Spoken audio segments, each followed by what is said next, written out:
Can you do this? As early as your 40s, you may lose muscle and strength. Protein supports muscle health. Ensure Max Protein has a 30-gram blend of high-quality protein to feed muscles for up to 7 hours. So take the challenge. Ensure nutrition for strength and energy.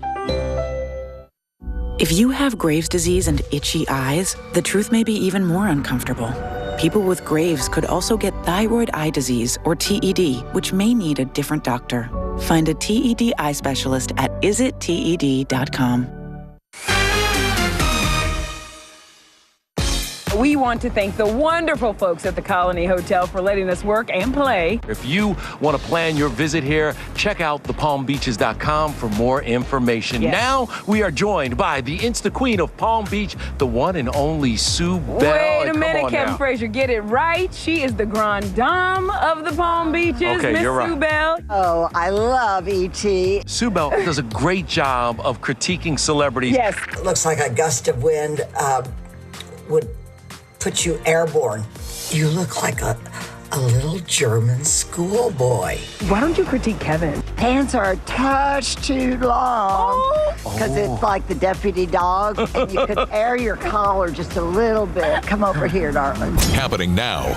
A recent deadly shooting, assault, and other crime has some people concerned about just how safe downtown is. I spoke with a city leader, CEO of Centro SA, Trish DeBerry, about what she thinks downtown needs to do to keep people coming to San Antonio. And Vice President Kamala Harris scoring a key endorsement from former President Barack Obama and his wife Michelle. How the Trump campaign is reacting and the debate over the debate. Here comes the weekend and more opportunities for rain. We'll get into that, along with a return of the African dust. News at 5 starts right now. First at 5, despite statistics that show violent crime is down, there have been 3 very public cases of tourists over the last 3 months who have died because of crime that's taken place downtown. That makes some people worry about their safety. Our Devin Karp spoke with them and with a downtown organization that has ideas on what could help. Oh, we've been visiting for probably about 20 years now. Whether it's for back-to-school shopping or just for fun, Gary Rumbaugh says his family's always enjoyed their trips to downtown San Antonio over the years. But he's felt unsettled after hearing about some recent crime. You don't know if it's safe or not now lately, In late May, an 80-year-old woman died after being caught in the crossfire of a downtown shooting. Earlier this month, a 42-year-old man died from his injuries after being assaulted downtown. This week, a woman died after being shot in the back at a downtown bar. There's been 1 arrest between these cases, and all 3 of the victims were tourists. That isolated incident is now happening more frequently. Trish DeBerry is CEO of Centro SA, an organization working to help downtown San Antonio stay relevant, after she says the pandemic turned it into a ghost town. I do think that downtown is very safe, but we know how to navigate it, right? But for a visitor who comes into town who may not know where there might be hotspots and look a bit vulnerable, that becomes an issue. DeBerry is concerned about the recent tourist deaths and thinks an increased police presence, adding more lights and cameras downtown, and bringing on security ambassadors can help to deter crime and increase public perception. Because doing nothing, she says, will just make the problem worse. Do you think that could have a ripple effect? Well, I've always said, so goes downtown, so goes the rest of the city, because downtown is the heart and soul of San Antonio. So we have to be laser focused on keeping downtown safe, especially when we have a very high rate of tourism activity that's down here. Some of those ideas make the Rumbaugh family excited. More cameras, because that's what I think. More cameras help, even though they think about Big Brother and all, but I think more cameras would do a lot good and in case something happens. I'm Devin Karp, KSAT 12 News. New at 5, we're learning that a crash has taken the life of a Seguin High School student. According to San Marcos police, that crash happened Wednesday, but 17-year-old Chloe Belichick died yesterday from her injuries. Police say that Belichick was a passenger in a vehicle that was involved in a minor 2-car crash along Highway 123 near Lovelady Lane. But a third vehicle, a pickup truck, crashed into the car that she was sitting in while they were on the highway. The truck driver was taken to the hospital with non-life-threatening injuries. San Marcos police say that it's unclear at this point if any charges will be filed. Two major airlines competing with San Antonio International Airport for a new route to downtown D.C. In May, 5 slots opened up for direct flights to and from Reagan National Airport. City leaders have pushed to secure a direct flight from San Antonio to Reagan for years. American Airlines says it will step up to offer service. The president of the Greater San Antonio Chamber of Commerce says work is still being done to land that spot. We're continuing to work the bipartisan angle of this to support this. We're going to be screaming. We are not going to be stopped until this is, fully approved by the FAA and by Congress. Now, United and JetBlue Airlines argue they're more deserving of the slots, taking some digs at the Alamo City along the way. Coming up at 6, why a congressman calls it a slap in the face to the military community. So now you're up. As San Antonio City Council leaders discuss phasing out those horse-drawn carriages in the downtown area, they want to hear what you have to say about that. There's a survey online that you can fill out right now. It's at saspeakup.com/horse. You'll be able to share your thoughts through Tuesday, August 13th. Less than 1 week after President Joe Biden dropped his 2024 re-election bid, most of the Democratic Party has solidly lined up behind Vice President Kamala Harris as the next nominee, including a major endorsement this morning. And Republicans have also pivoted their attacks. Karen Kafa is now live at the White House with more. Karen.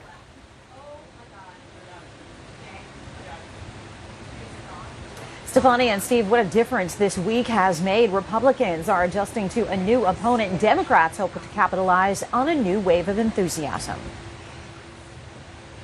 We called to say Michelle and I couldn't be prouder to endorse you and to do everything we can to get you through this election and into the Oval Office. Barack and Michelle Obama endorsing Vice President Kamala Harris's presidential bid Friday, capping off a week that transformed the 2024 race and raised Democrats' hopes of swaying swing voters. They wanted a choice other than Donald Trump or President Biden. That may not be fair to President Biden in my view, but that was the fact. So the enthusiasm level is so much higher now than it was just a few weeks ago, and that's going to make a big difference. But Republicans see the flood of endorsements and campaign cash since President Joe Biden ended his re-election bid on Sunday and backed Harris as a honeymoon. The more you go out there and talk about the bad policies, that is the reason why Joe Biden and Kamala Harris were the most unpopular president and vice president in the last 70 years. You keep reminding them of it, people will come back after this little honeymoon period, and the campaign will continue just like it was going. Polls this week show no clear leader in the race between Harris and former President Donald Trump. And the campaigns are already in a debate about a debate previously agreed to by the Biden and Trump campaigns on September 10th. Harris said she's in. The Trump campaign says they won't agree to debate Harris until she's confirmed as the Democratic nominee. And Sunday marks 100 days until Election Day, and it is going to be all about those key swing states. As for the coming days, both campaigns looking to the Sun Belt states. The Harris campaign holds an event in Arizona tonight, and Republican vice presidential nominee J.D. Vance is headed to Arizona and Nevada early next week. Live at the White House, Karen Kafa, KSAT 12 News. Steve and Stefania.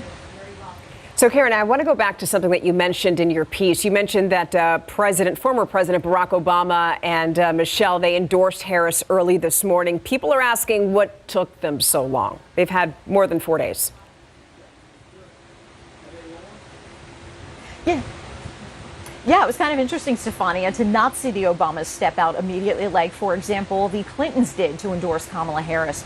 What sources close to the Obamas say is that Barack Obama in particular was really waiting to see what the process was going to look like among the Democratic Party. He wanted to see a legitimate process that would take place to get Kamala Harris to that nomination. He also wanted to be kind of in the wings just in case they needed somebody to be a unifier, or someone to be that uniter like he was after the 2020 Democratic presidential primary that saw about 24 candidates in the mix. So really waiting to see how this process was going to play out. Of course, Kamala Harris has now secured the support of enough delegates for that nomination, and so the Obamas felt it was time. Stefania. All right, Karen, the Harris campaign and the Trump campaign have had back and forth about when the two presidential candidates might debate. What can you tell us about that, and when do we expect to see them on a debate stage?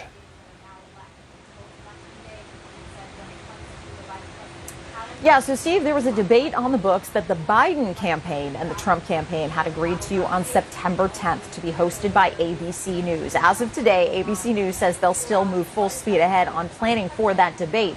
But now the Trump campaign says they do not want to debate Kamala Harris until the Democratic Party confirms her as their nominee. Of course, Kamala Harris said yesterday that seems like a backpedaling by President Trump and his team. The Trump campaign says that's not what it is. And of course, the Trump campaign is also looking to see who's going to debate J.D. Vance in a vice presidential debate. Kamala Harris yet to select a running mate. We expect that she will do that at some point in the next couple of weeks. So stay tuned when we'll see any members of these tickets on a debate stage. Again, just 100 days to go until the election day, Steve. An exciting 11 days. Karen Kaifa joining us live from the White House. Thank you. Now, most of us are used to seeing Amazon trucks on the road, just not like this. An Amazon 18-wheeler involved in a crash along I-10 West at Zool Road about 6 this morning. It's near the Bexar-Guadalupe County line. You can see the cab suffered a lot of damage. The trailer landed sideways on the concrete median. The main lanes of I-10 West had to be closed off, causing traffic to back up to Santa Clara Road. No information on the condition of the driver tonight.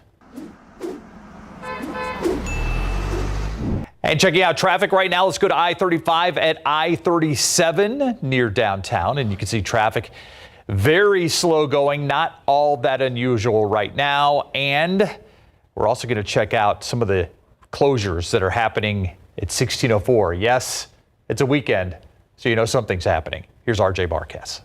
All right, we are getting set for another round of closures on the northwest side, but drivers and people that live out in that area, this one is actually not too bad, all things considered, as we take a look at our TransGuide camera showing those flyovers that are being built. And again, the first flyover that's connecting 1604 to I-10 West for all of our drivers out in Bernie, that will open later on this fall. So we need to ramp up this construction and continue this construction, but do want to let you know about some of the closures that we are going to see this weekend. So let's go ahead and zoom out a little bit and see what we're looking at here. Basically, 1604 West, that will be closed from Lock Hill Selma all the way to the 1604 I-10 interchange. So right here, Tradesman, Vance Jackson, keep that in mind. 1604 West closed, Lock Hill Selma to I-10. But get this, 1604 East and I-10 in both directions, that actually will stay open throughout the weekend. So again, not too major, all things considered. This closure starts Friday night, 9 o'clock, and is scheduled to reopen Monday at 5 a.m. But of course, things could change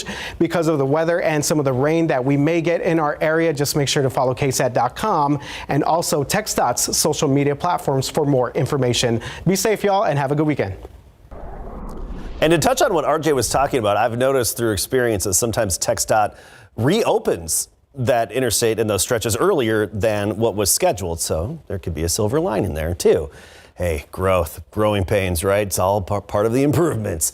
Take a look at our authority radar here and notice that we have just isolated activity out there. It's especially in the hill country, some downpours in Medina County. This is an area that got hit hard, but this isn't enough in a short amount of time to cause any flash flooding. We have some outflow boundaries west of San Antonio between here and the Rio Grande, and that could kickstart some new showers and then just some of the lighter action farther to the east and closer to the Gulf Coast. We'll take a look at how much fell and where today, along with weekend rain chances. And not only that, some dust is headed our way. You look at the temperatures now, Schertz 88. Santa Maria picked up 0.8 of an inch in Debbie's backyard. Check out Seguin at only 80 and 84 right now in Windcrest. We'll see you in a bit, Steph. All right, well, coming up after the break, it was lights, camera, fashion today as a local organization honored some of its heroes. We're going to show you those heroes as they took to the catwalk and also explain why exactly they were being celebrated. Stick around.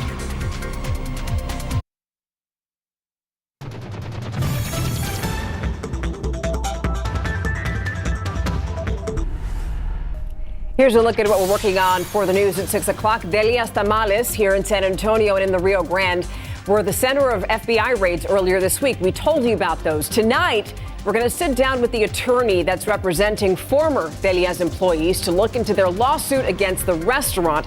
All that and so much more today on the news at 6 o'clock.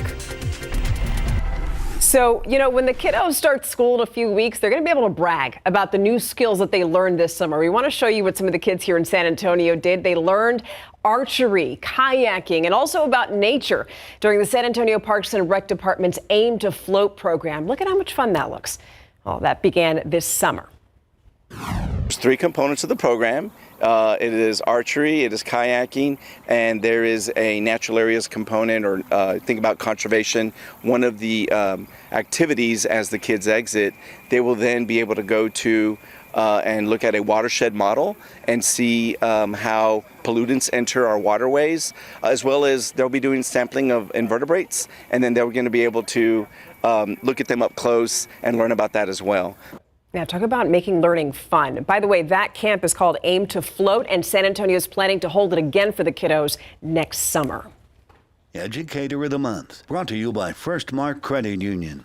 Well, as the school year approaches, we want to remind you that we are continuing our Educator of the Month nominations this upcoming school year. The first step, make a nomination. Just scan the QR code on your screen to nominate your favorite educator for a chance to win. Each month, one special educator will be recognized for the work he or she does and will receive a $500 Visa gift card from First Mark Credit Union.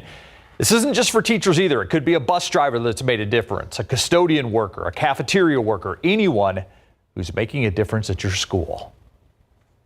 Today, some very special models hit the catwalk at St. Matthew's Church as part of a special event celebrating them.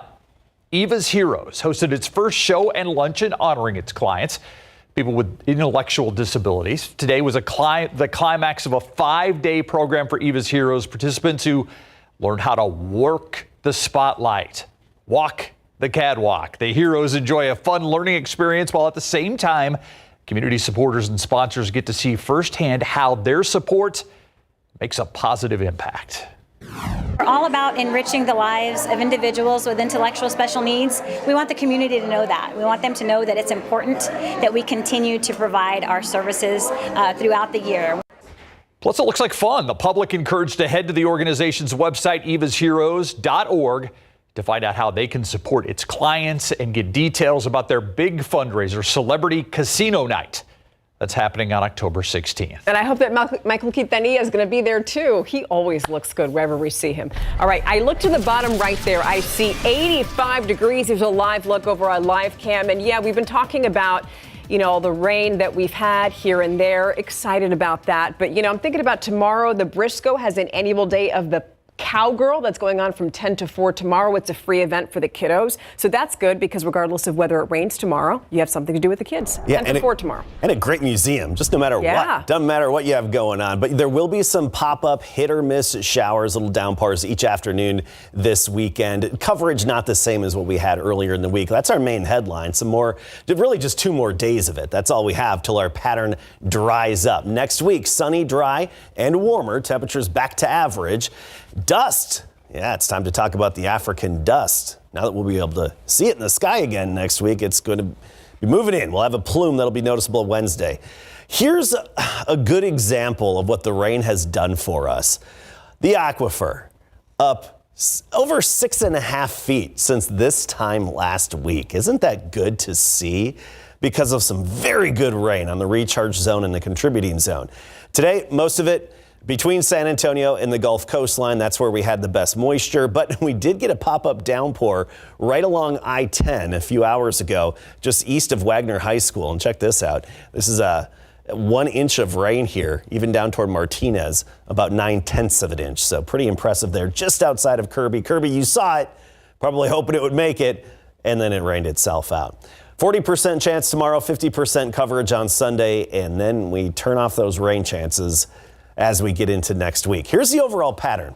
The reason we're seeing the more numerous showers east of San Antonio and close to the Gulf Coast, because that's where the deepest moisture is in the atmosphere. We all feel the mugginess here at the ground, but what counts is the moisture all the way above us as well. That is basically stratified along and just east of I-35. And with this little dip in the upper level flow, we get this swirl, this counterclockwise swirl, upper level low, and the best energies on the east side of those lows. But that's going to be drifting a little bit westward into the weekend, so we still have some hope for more of those downpours to be hitting more parts of San Antonio and Bexar County and surrounding areas rather than just closer to the coast. But as you can see, the elephant in the room, the big blue H, coming together for next week, and it's really going to be the dominant feature back in our weather pattern for pretty much the entire week. It's not going to be planted directly overhead all week, but it will be the main driving force, bringing us to our more typical late July, early August conditions, which also brings into the picture African dust, big noticeable plume moving through the Caribbean and the Bahamas right now. This is headed westward. It's going to be in the Gulf by Monday. We think by late Tuesday and especially into Wednesday, first thing Wednesday morning, that's going to be noticeable overhead. We don't expect any air quality issues, just you'll notice that extra haze. 88 was our high temperature today in San Antonio, the average 96. Tomorrow will be 88 again, but in the 90s farther to the west because we'll have more sunshine. 92 Uvalde, Carrizo Springs, 95. Tomorrow afternoon will be in the 90s off to the west. Notice those high temperatures making their way into the mid 90s for all of us by next week. That's what we're talking. Temperatures back to average, but much warmer than what we've had lately. Thank you. All right, it hasn't even taken an official snap yet this year, and people want to know, will Dak be back next year? Let's check in with Larry at Cowboys camp. Well, Jerry Jones feels he's going to be back next year. Dak definitely wants to be back next year, but he also understands that there's a possibility he won't be because he knows the NFL is a business. And Brandon Cooks is staying in touch with CeeDee Lamb, so he's going to give us an update coming up.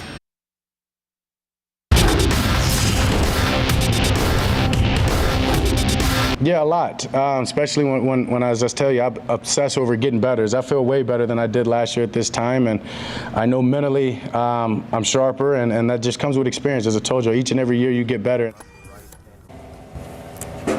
Coming off a near MVP season, Dak Prescott is ready to roll as we go camping with KSAT.